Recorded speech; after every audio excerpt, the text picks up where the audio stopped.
Lições bíblicas em defesa da fé cristã, combatendo as antigas heresias que se apresentam com nova aparência. Lição 2. Somos cristãos. Texto áureo. Pelo que julgo que não se deve perturbar aqueles, dentre os gentios, que se convertem a Deus. Atos 15, versículo 19. Verdade prática. O cristianismo é uma religião de relacionamento pessoal com o Cristo ressuscitado e não um conjunto de regras e ritos. Leitura bíblica em classe. Gálatas, capítulo 2, versículos de 1 a 9 e versículo 14. Depois, passados 14 anos, subi outra vez a Jerusalém com Barnabé, levando também comigo Tito. E subi por uma revelação e lhes expus o evangelho que prego entre os gentios e particularmente aos que estavam em estima, para que de maneira alguma não corresse ou não tivesse corrido em vão. Mas nem ainda Tito, que estava comigo, sendo grego, foi constrangido a circuncidar-se. E isso por causa dos falsos irmãos que se tinham entremetido e secretamente entraram a espiar a nossa liberdade que temos em Cristo Jesus, para nos porem em servidão. Aos quais, nem ainda por uma hora, cedemos com sujeição, para que a verdade do Evangelho permanecesse entre vós. E, quanto àqueles que pareciam ser alguma coisa, quais tenham sido noutro tempo, não se me dá. Deus não aceita a aparência do homem. Esses, digo, que pareciam ser alguma coisa, nada me comunicaram. Antes, pelo contrário, quando viram que o evangelho da incircuncisão me estava confiado, como a Pedro o da circuncisão, porque aquele que operou eficazmente em Pedro para o apostolado da circuncisão, esse operou também em mim com eficácia para com os gentios. E conhecendo Tiago, Cefas e João, que eram considerados como as colunas, a graça que se me havia dado, deram-nos as destras, em comunhão comigo e com Barnabé, para que nós fôssemos aos gentios e eles à circuncisão. Mas, quando vi que não andavam bem e direitamente conforme a verdade do Evangelho, disse a Pedro na presença de todos: Se tu, sendo judeu, vives como os gentios e não como judeu, por que obrigas os gentios a viverem como judeus? Introdução. A Igreja herdou dos judeus muitas ideias e práticas no campo teológico e ético, visto que a jornada histórica da Igreja começou em Jerusalém no dia de Pentecostes, numa comunidade judaica. E esses pontos de interseção levaram alguns a confundir a lei de Moisés com a graça. Nesta lição, veremos que Gálatas capítulo 2 é um relato de um dos debates que mostram o limite entre judaísmo e cristianismo, e os apóstolos, principalmente Paulo, tiveram muita dificuldade de mostrar isso aos judaizantes. Tópico 1. Prevenindo-se contra a tendência judaizante. 1. Subindo outra vez a Jerusalém. 14 anos depois da sua conversão a Cristo, Paulo sobe pela segunda vez a Jerusalém. Essa segunda visita foi por revelação, não sendo uma convocação pelos apóstolos para a prestação de contas.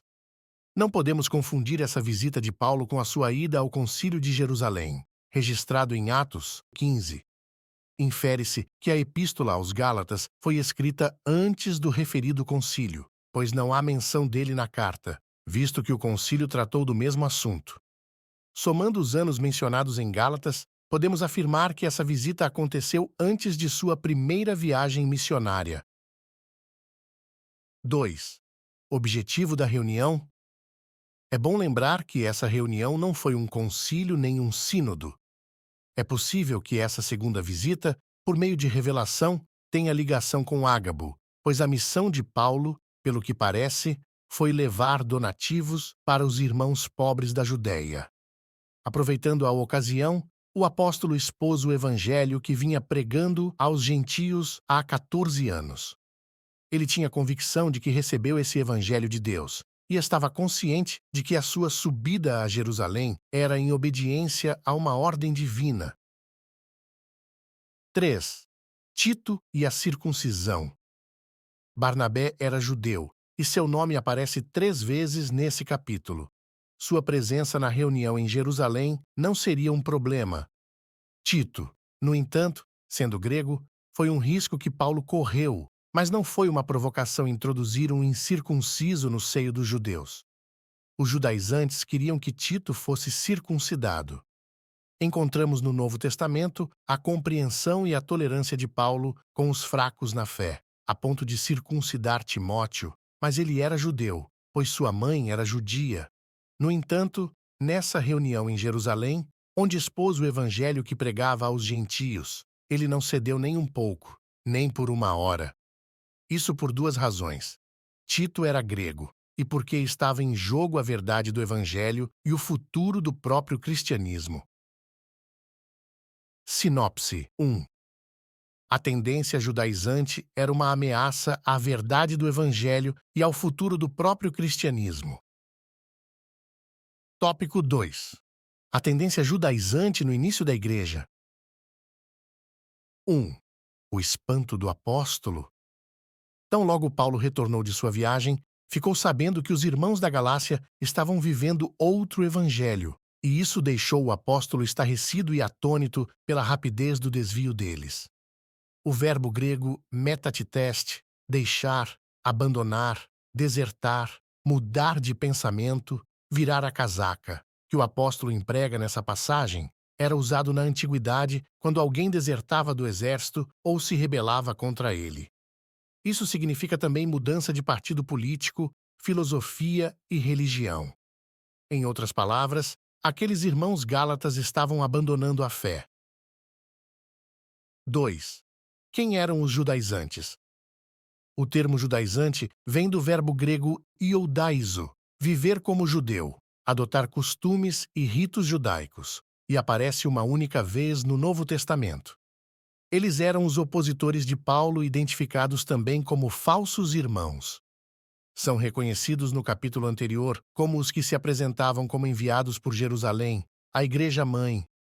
Na verdade, esses homens saíram de Jerusalém por sua própria conta. Tiago negou formalmente as declarações deles, dizendo que não os havia enviado. Eram legalistas dentre os judeus, e por isso chamados de judaizantes. Esses judeus, convertidos ao Senhor Jesus, ensinavam que os gentios deveriam observar a lei de Moisés como condição para a salvação. 3. O clima de tensão. Não é necessário muito esforço para perceber o quanto Paulo e Barnabé foram pressionados pelos judaizantes diante dos demais apóstolos de Jerusalém. À luz do versículo 9, parece que somente João, Pedro e Tiago estavam presentes. Os outros apóstolos deviam estar em plena atividade missionária em outras regiões. Os judaizantes, chamados de falsos irmãos, conseguiram furar o bloqueio e entraram sem serem convidados à reunião. Eram inimigos da liberdade cristã, do Evangelho, de Paulo e do próprio cristianismo. O pior de tudo é que essas pessoas estavam infiltradas na igreja e conseguiam até entrar em reuniões apostólicas. Sinopse 2. Os judaizantes eram inimigos da liberdade cristã, do Evangelho, de Paulo e do próprio cristianismo. Tópico 3. A tendência judaizante hoje. 1. O mesmo Evangelho. O Evangelho é um só, não há dois. O Evangelho de Pedro e o de Paulo, também chamado respectivamente de Evangelho da circuncisão e da incircuncisão, são meras formas de apresentação, pois o conteúdo é o mesmo. Ambos receberam uma incumbência da parte de Deus, mas com audiências diferentes.